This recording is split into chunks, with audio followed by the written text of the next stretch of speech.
Hello mga kaibigan, magandang hapon. Good afternoon everyone and Yeah. welcome to Good Day friends. I'm Imelda. Just call me Melds, Ate Melds.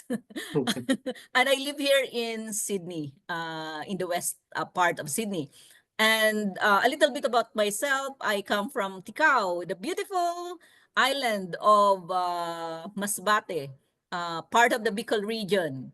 So I hand over the microphone, we don't have a microphone, to my mga kaibigan, si Mike, Yusinko, and then si Romel. Thanks, Ime. So, my name is Michael Henry Yusinko. That's my showbiz name. But my normal name is Mike or Michael. So, I live in MacLeod in Victoria. I grew up in the projects, no? Project 8, Quezon City. Born and bred in Project 8, no? So, this is really a good opportunity for us, the three of us, because it's good to connect, to always connect with mga kababayan. So I pass it over to Romel. Maraming salamat, Mike. Good afternoon mga kaibigan, kababayan. Romel Alata po, ang inyong lingkod. Let's see. I live here in Sydney now, malapit kay Ime, Western Sydney, near Parramatta, actually under Parramatta, which is Western Sydney.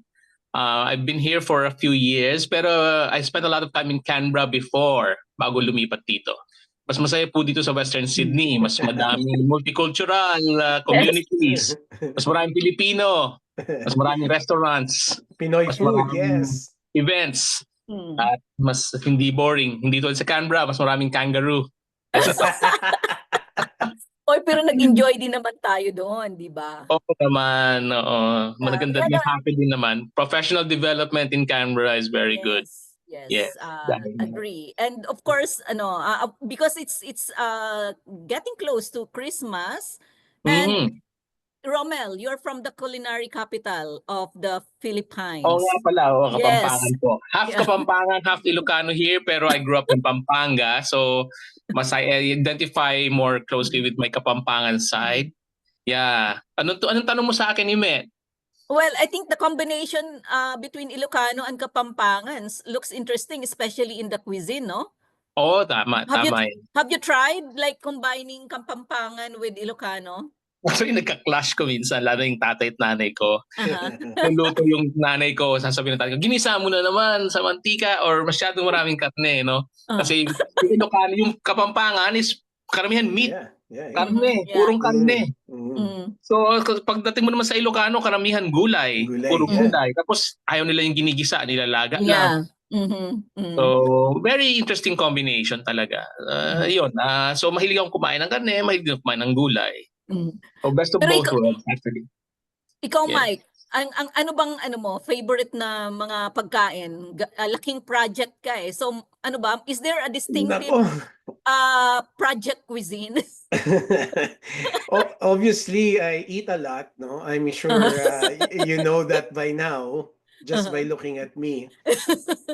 Pero ang project kasi that's parang melting pot yan of different cultures of Filipinos, no? So that's right.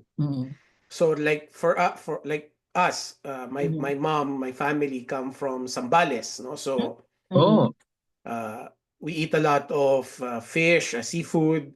Yung lola ko will always cook munggo. Pero my father is from Cebu. Oh, Bisaya. So, yeah. So we also like lechon, yung mga ganyan. But because I grew up in the city, in Project 8 in Quezon City, yung mga nakalakihan ko na food obviously are street food, like yung mga tokneneng, isaw. Those are the types of foods that I grew up with. And obviously Jollibee.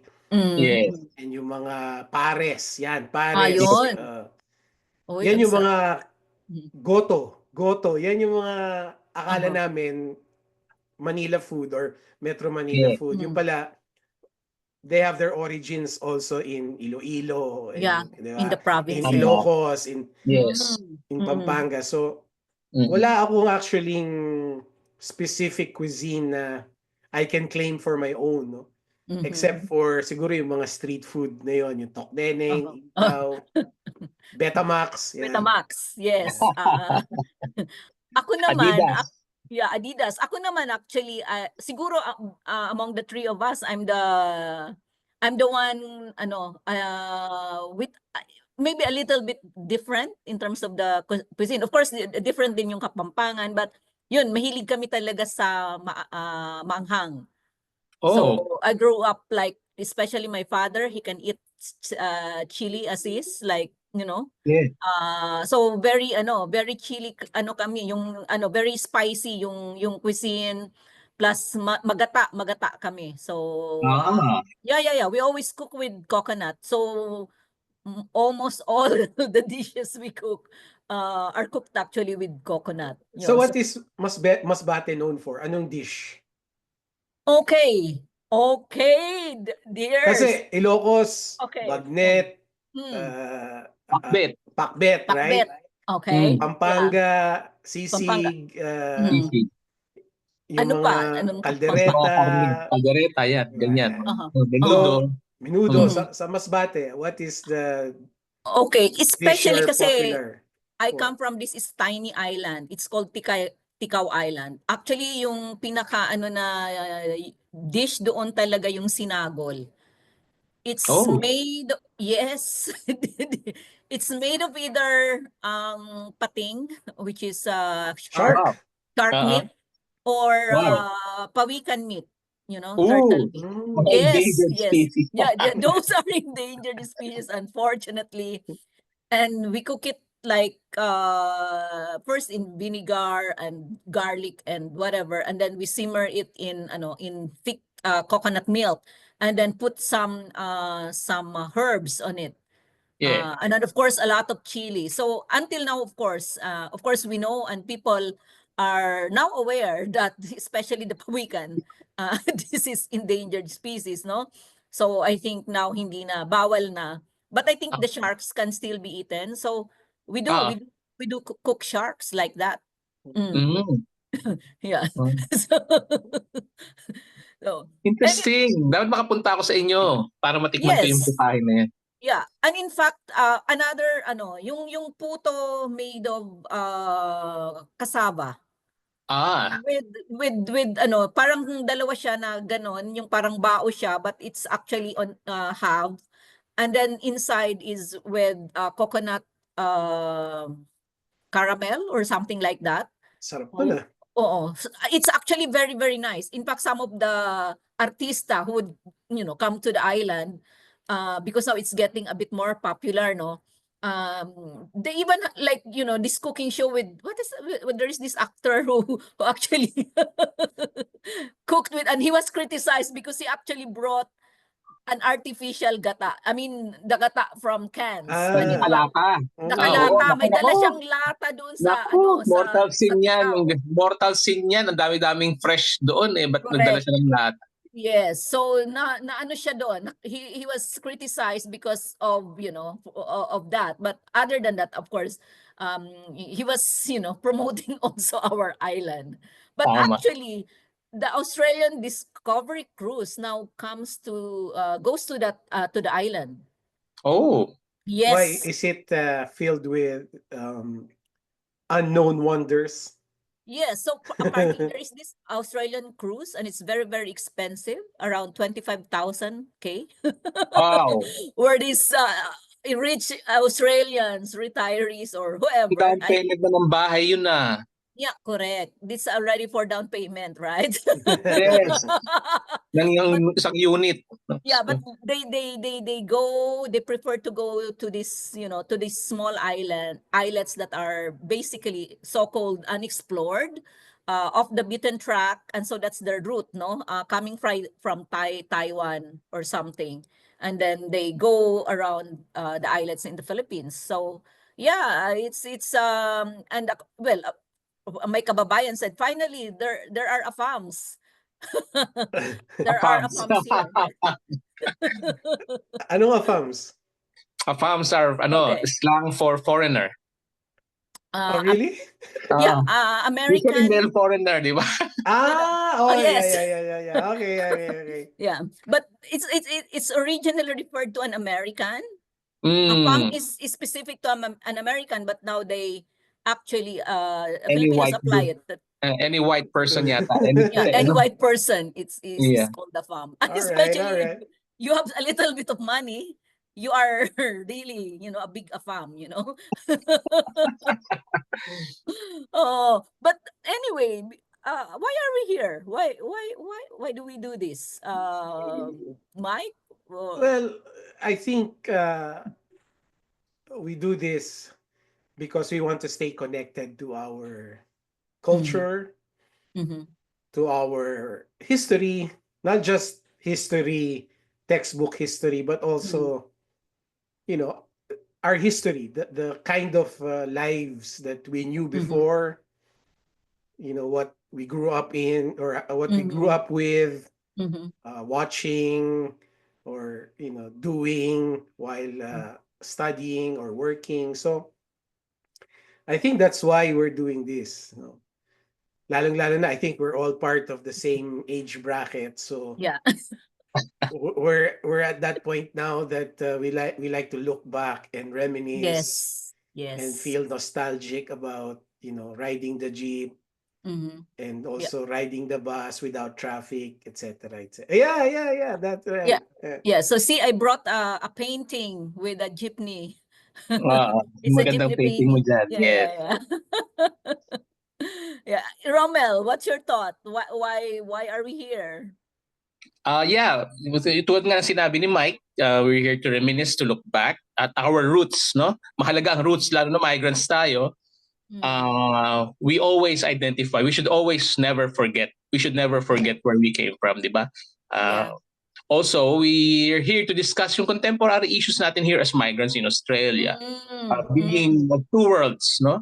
Yung complexities, yung difficulties, yung rewards, yung paghihirap, yung bunga ng ating pagsisikap, yung mga issues na kino-confront natin as migrants, and not only as migrants but a specific multicultural community in a predominantly still white Australia. Yeah. Yan, and the many challenges that we encounter relating with others, other communities, other migrants, other cultural cultural groups, ethnic groups here. Yun, and confronting the system, engaging with the system that is Australia na foreign to us. So yun, pag-usapan natin lahat. At saka yung ano ba yung pagiging Pilipino ngayon bilang Filipino-Australian or Australian-Filipino, ganon. Ano ba tayo? No? Defining our space right now, where we are, who we are, and where we're headed. Saan tungo? Diba? Ganyan. Wow, ang ganda ng pagkasumatotal ni Rommel dyan. And of course, what Mike said, I think we're at the stage where, we look back from our past, but at the same time, we're conscious of where we are, but also, where we're going. So, and I think we are the fifth migrant population in the whole of Australia. So it's really, the Filipinos here are really, we are a big population here. And yet I think there are only a few venues where we actually talk about, these kinds of things, no? In a more, I mean, I'm not saying that this is a formal kind of discussion, but kind of a venue to really share experiences and stories of, being a Filipino Australian or an Australian Filipino. But ano nga ba si Philos? Who is or what is Philos? Because we often we associate actually ourselves with that. And thank you for those who coined that word, actually, Philos. It has become the brand now of Filipino Australians. Philos, no? Tama. Who are we, Philos? Ang reflection ko dyan is hindi monolithic yung Philos. No? It's not homogeneous, no? So for example, I would consider myself as a Filipino in Australia. That's, I think, one kind of philos, no? Yeah. Those like me who's still more active in the Philippines, Yeah. but divides the time between Manila and Australia. And Australia. Right. So that's one kind of philo, no? Pero para sa akin, ang maraming mga kababayan natin dito, iba't iba eh. Iba't iba yung kanilang mga buhay. Yeah. And iba't iba yung kanilang kinabukasan. There's no one path. Yes. That every Filipino is destined to go through. Yan yung natutunan ko in my years here in Australia, that all of us that come here for different reasons, but also determine our own lives and our own futures, which I think is a good thing. No, we're not sort of trapped in a stereotype. Totoo. Actually, tama yung sinabi mo, Mike, when you said about, being, you still identify yourself as a Filipino being in Australia, no? But, I mean, char ko lang. Yes. Because like sometimes I actually encounter people, like when I go to the shops or wherever, and I would hear people like they say like, they would even they would introduce themselves first and foremost as not really as a Filipino, or if they sort of regard themselves not as really Filipino. Meron pa nga dyan sasabihin, ay, Spanish ako. Pero nakita mo naman yung accent, no? Pinoy na Pinoy. But yun nga, but that's all right. I mean, but that's all right. That's Hindi all right. natin sila. Sabi mo nga, kanya-kanyang pathway, no? Pero yun nga lang yung sabi ko, baka medyo kinakahiya ba natin maging Pinoy? May mga instances ba na Pinoys don't feel proud of ourselves being Pinoys in Australia? Because to be honest, there are some, and I think, in one way or another when we encounter those people, but, of course, no judgment here. But yun nga lang, minsan, why do we think that way? Interesting question. Ako madalang lang makakita ng mga Pinoy na tinatago yung pagka-Pilipino nila. Usually, loud and proud naman mga Pinoy sa pagiging Pilipino. Generally. Yeah. And they how do we identify ourselves as Filipino? Yes. Mahiling mag-videoke, magaling magkumanta. Yes. Yun yung mga stereotype ng mga yun din reflected sa atin ng mga foreigner. Oh, you're Filipino. You're good singers. Ganyan. No? So, that's one way we define ourselves as Filipino. Alawa, ano pa ba yung we're hard workers. Yes. We do all the work. No, yung masipag tayo, alam natin yan. Masayahin yan. Pagkain. Lahat ng Filipino parties dito, madaming pagkain. Hindi magugutong. No, yung mga Filipino nurses dito, sikat. Well, hindi lang sa Australia, kundi sa abroad. Sikat sa pagdadala ng pagkain sa workplace. And giving food to everyone. Ano ba yung pagiging Filipino natin? Mag-marites tayo. Mamarites tayo. Updated ang mga Pilipinong kausap ko sa nangyayari sa Pilipinas. With this Sunshine Cruise and the Atong Ang thing that's going on.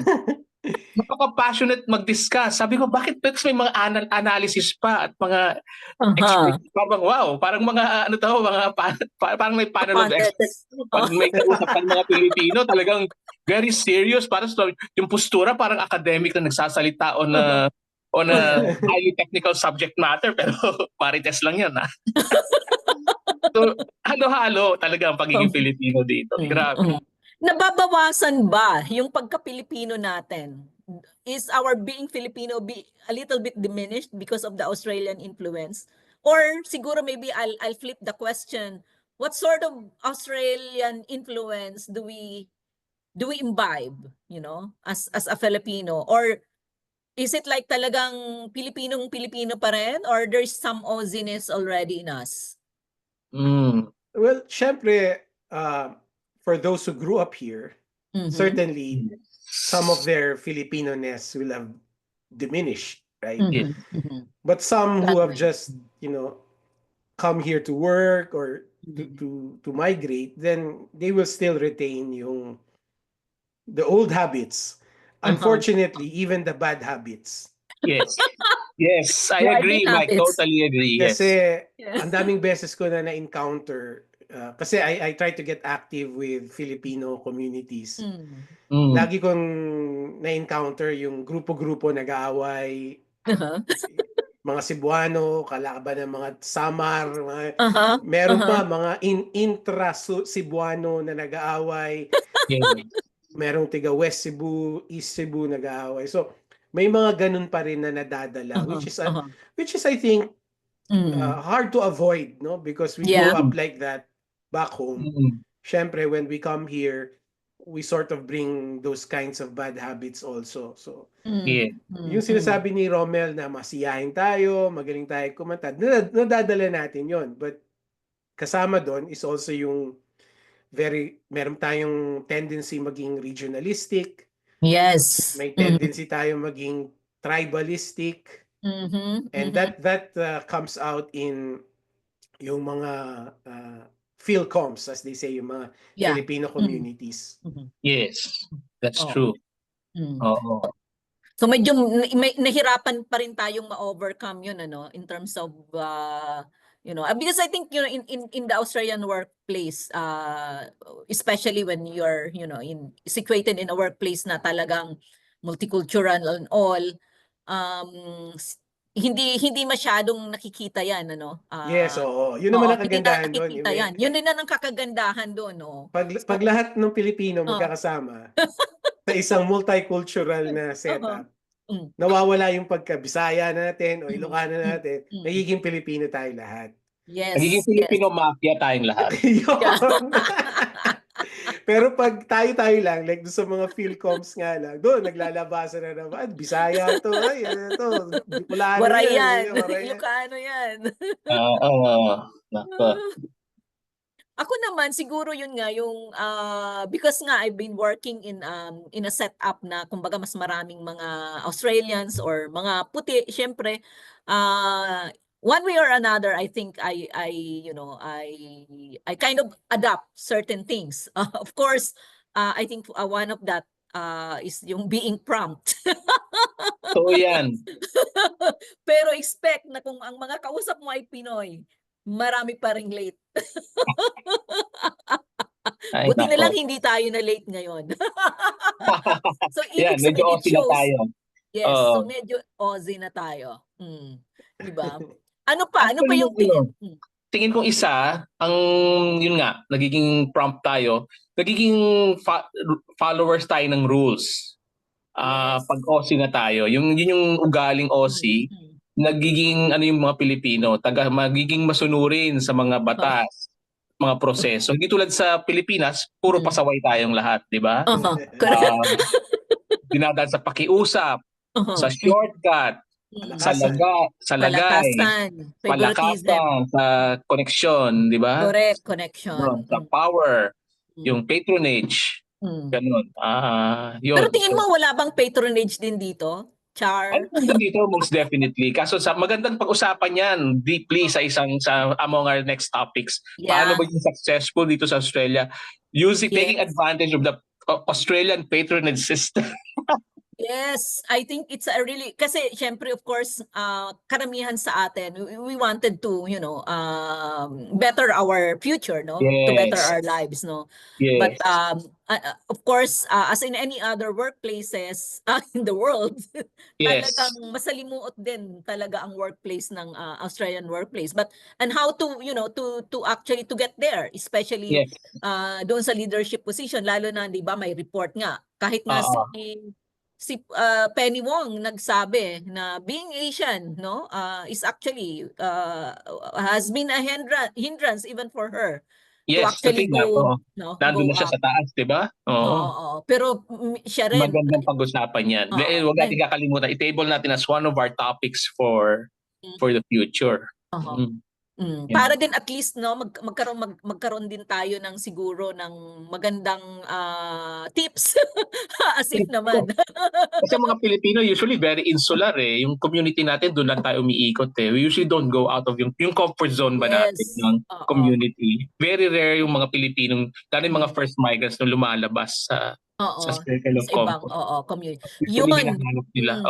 Hinahanap nila yung, hindi lang naman tayo yun eh. Ganun din yung ibang communities. Kasi it's a form of community defense, coping mechanism. Yan, ganyan. Pero, yan. Kailangan din nating lumabas sa ating community to get to know more people. Yeah, yung parang paigtingin pa natin yung pagiging fellows natin, no? Because sometimes, I feel very comfortable with my own community, like you know the friendships I've formed among Filipinos. But na-realize ko yan na we really make a conscious effort, A for effort to go out, meet other people, like know other people's cultures. And like, hindi lang sa food siguro, no? Hindi lang sa food. Pero balik ko doon sa question, in terms of yung influence of Australia or basically other cultures here in Filipino food na lang. Do you think na may influence na ang Australia sa sa cuisine natin? Alam mo, that's the thing, at least from my observation, yung Australian palate. Or let's be more specific, the European Australian palate. I think it's very welcoming to Filipino cuisine. Yeah. Unlike, for example, let's say to other exotic types of food like Central Asian cuisine. Medyo yung mga puti, 'di ba? Medyo sila yung nag-aalala sila na mukhang hindi natin to kaya. And even some Asian cuisines like Korean cuisine, right? Merong hesitation. Pero pagdating sa cuisine natin like adobo, lechon kawali, maybe because it's familiar to them. Yeah.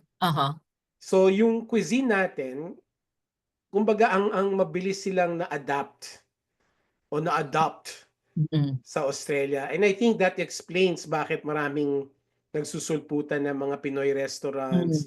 And even some of our white friends will say, wow, sarap nitong sarap nitong Pisig, sarap nitong Bicol Express.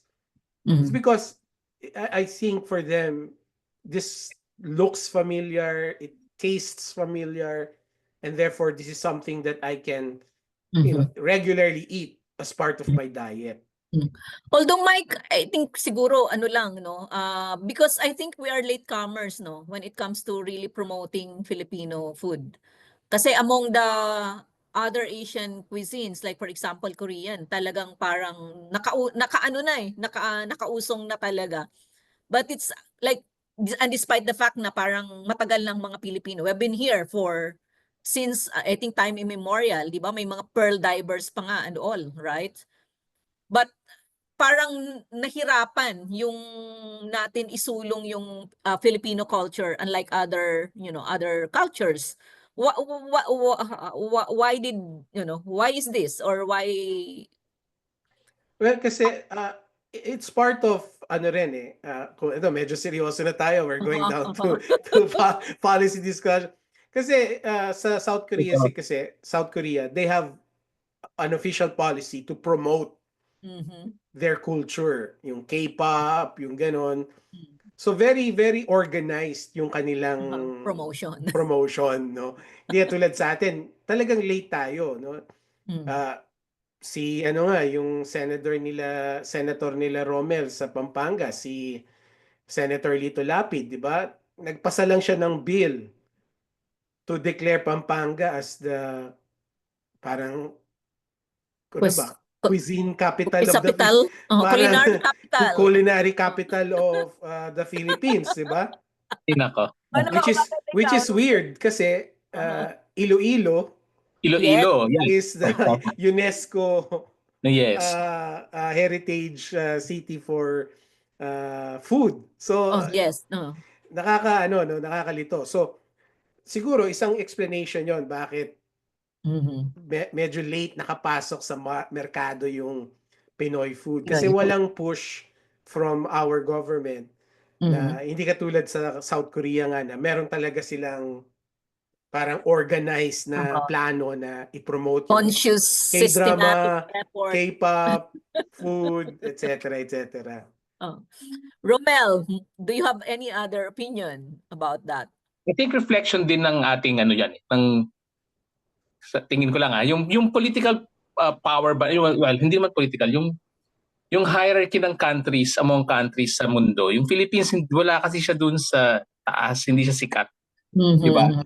So, hindi tayo, unlike yung mga sumisikat na mga bansa like Japan, sikat ang kanilang cuisine because they're also a developed country, politically active. Yung brand ba nila as a nation? Andyan, Greek cuisine kasi they've been here, may Greek Empire before, no? May historical ano sila. So aside from yung sheer numbers, like for example, sikat ang Chinese cuisine kasi of the sheer number of Chinese people, and also may political power din sila. India, hindi naman mayamang bansa dati, di ba? Pero yung sheer number ng tao. Tapos ngayon, lalo na ngayon, may exertion na ng they're being active in a lot of globally.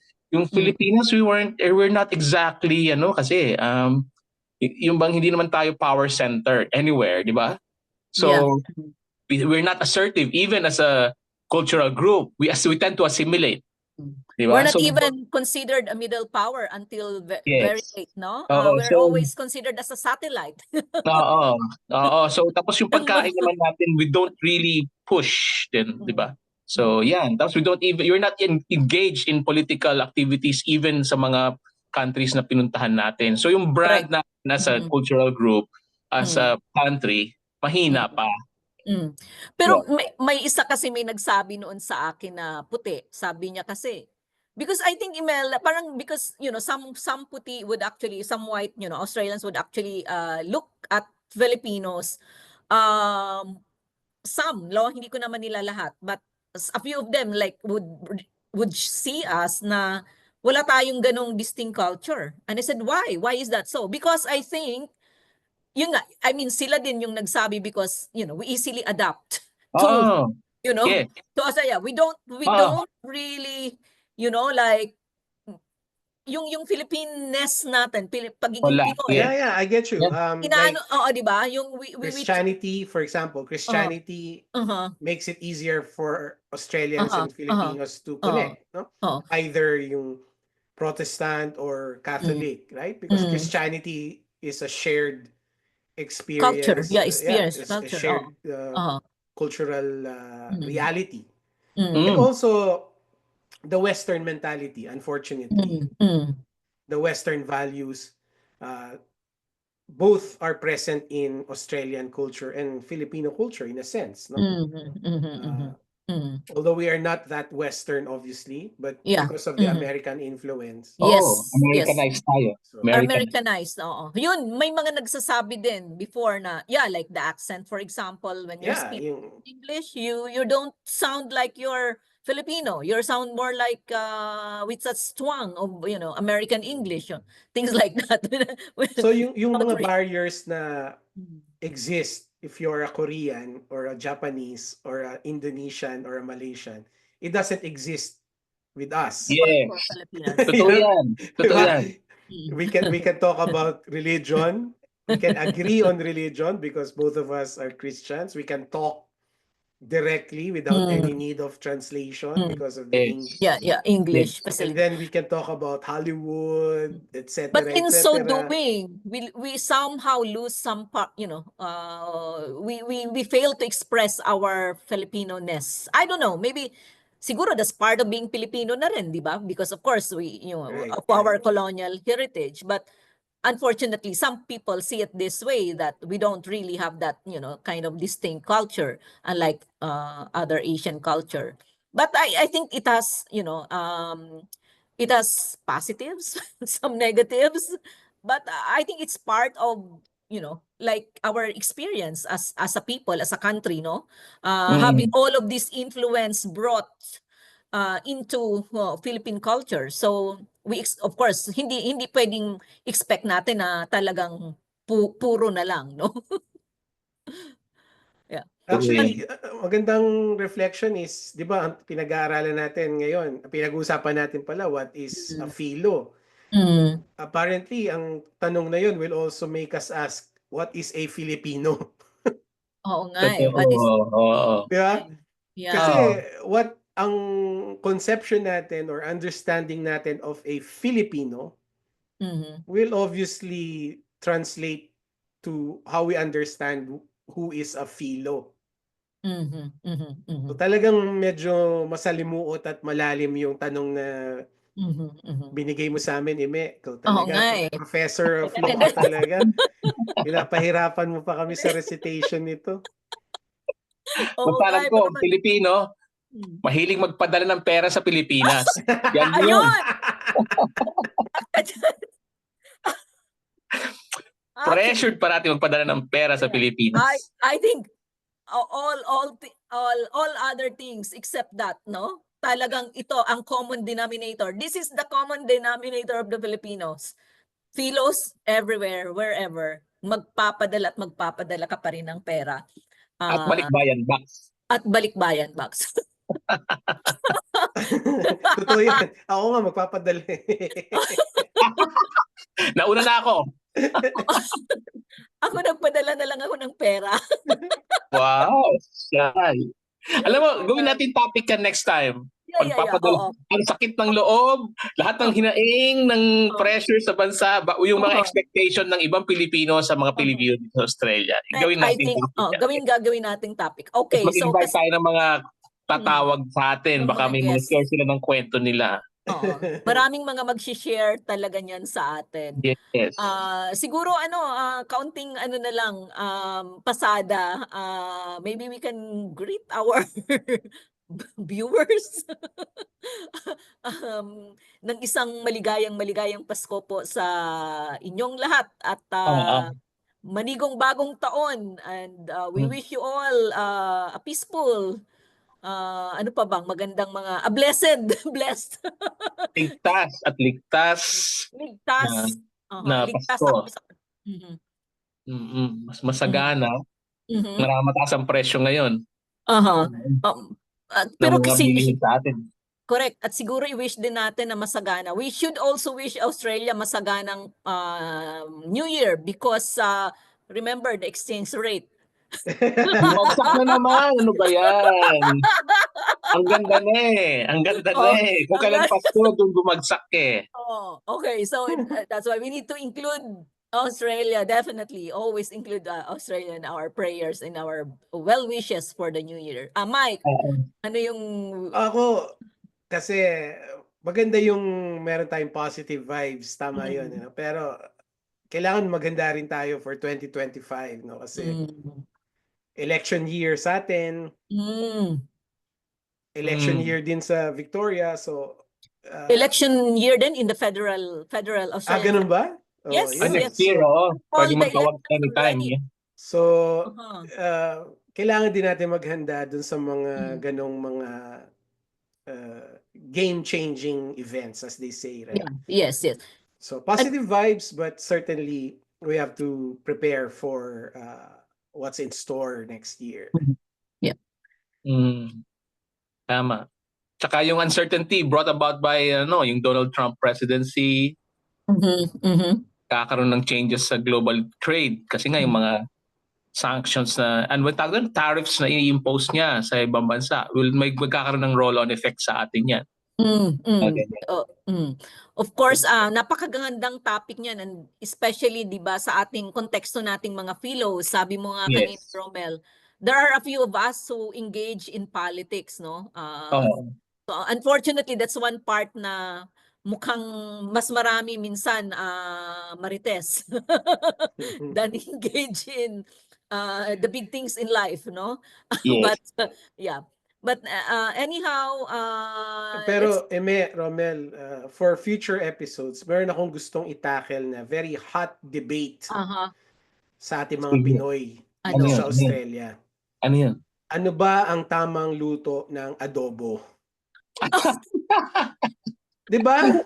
Kasi Okay. tanungin ninyo mga your Uh-huh. Australian friends, 'di ba? Yeah. Yes. Are you being politically correct there? Kasi like sa Pampanga, you have a Uh-huh. different version ng Mm. adobo. Yes. Ilocos, meron silang different version ng adobo. Of course, sa Bisaya din, kami din meron. Bisaya. Meron Mm. tayong white adobo, merong dark adobo, merong Mhm. dry adobo, merong saucy Toasty adobo, adobo. 'di ba? Uh-huh. So ano ba talaga ang adobo na Mhm. pwede natin sabihin na Mhm. nagre-represent sa bansa natin? Tama. Ako gusto ko personally dry adobo yung Ako din, dry adobo gusto ko. Actually, I grew up with nung nag-aaral kami noon sa sa universidad. My parents would send us or ito yung baon-baon ko yung adobo. From Ticao Island, makarating yan doon sa Diliman. Wow. And I will share it with my dorm mates, no? And they like yung tuyot na tuyot. Kami kasi yung version namin yung talagang nagmamantika na eh. Oo. And Masarap yun. because the Yun ang mantika is masarap. actually acts as a preservative doon sa So, isa pang issue dito, pork adobo lang ba yung totoong adobo? O yung chicken ba anong version? original? Yeah. Kasi 'di ba ang adobo nga pork eh, Yes. 'di Oh, ba? paano ba naging chicken yan? Because like growing up again, sa probinsya, talagang pag adobo, talagang pork. 'Di Pero ba? nung pumunta ako ng Maynila para mag-aral, doon ko nakatikim for the first time ng adobo na chicken. Okay Oo. Yeah. na. So, Oo. yung mga ganyang burning issues ang dapat masettle eh. Para Oo. Ako nga, may nakaaway ako ma-unite yung dati. bansa natin. May nakaaway pa ako dati nasa Pilipinas pa ako. Kung pamintang ba or pamintang buo ang gagamitin sa adobo. Kasi ako, buo ang ginagamit ko. Tapos Oo, tama. nakita niya, ay, bakit buo ang ginagamit mo? Sabi niya ganun. So, nagkaroon kami ng back and forth. Biro mo, paminta lang yun, ha? Kailangan masettle yan. Yes. Kasi sinasabi ng mga foreigners, I like adobo. But which adobo do you like? Oo. Maraming adobo eh. So siguro, I think adobo really is, the best representation of the Filipino, no? Although ang number one group, ang ano ba yung dinefine nilang Filipino dish last, sinigang yung sinabi nilang nung survey, sinigang daw yung defining Filipino dish. Pero I don't think pero adobo para sa akin. I think for me, it's really adobo. Yes. Because the many versions of adobo represents the many versions of Filos eh. Even here in Australia, I have sort of adapted that because I learned it from another Filos, putting some olives in adobo.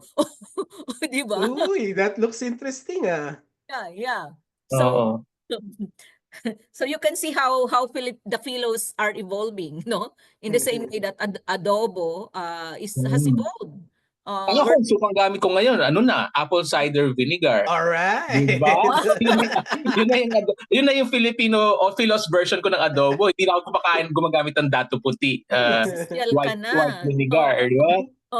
Yun na. Yung apple cider na. So yun, nadabago na yung adobo, yung lasa nun. Mukhang iba yan because I really stick to the coconut vinegar. Ever since I really stick to although I use olives. Yes. Pero talagang pagdating talaga sa suka, that's for me is coconut vinegar. Yeah. So yan, another bone of contention na naman yan. Ikaw still adobo. Kung ba ilalagay ang suka, sa simula o sa dulo? May mga ganyan din. Kasi ano pa yung kwento ng nanay ko, wag mo nga haluin pagkalagay ng suka. Wag mo nga haluin, wag mo tatakpan. May mga ganyan. Ako naman, inisip, ano kaya scientific explanation? Kasi wala naman sa chemistry yun, sabi ko. Anyway, ganong tanong. Alright, so I think yun na muna yung ating pilot episode. Maraming salamat Maayon adlaw sa itanan. Oh yes. Gracias. Siguro, pwede tayong manawagan sa mga kababayan natin. Magpadala sila ng mga topics na gusto natin pag-usapan. Gusto nilang mapakinggan yun. So, send in your topics na gusto niyo pag-usapan and we'll line them up, di ba? Kung kailangan natin mag-araw-araw na podcast, why not? Di ba? Parang wala ka yatang trabaho dito, Romel.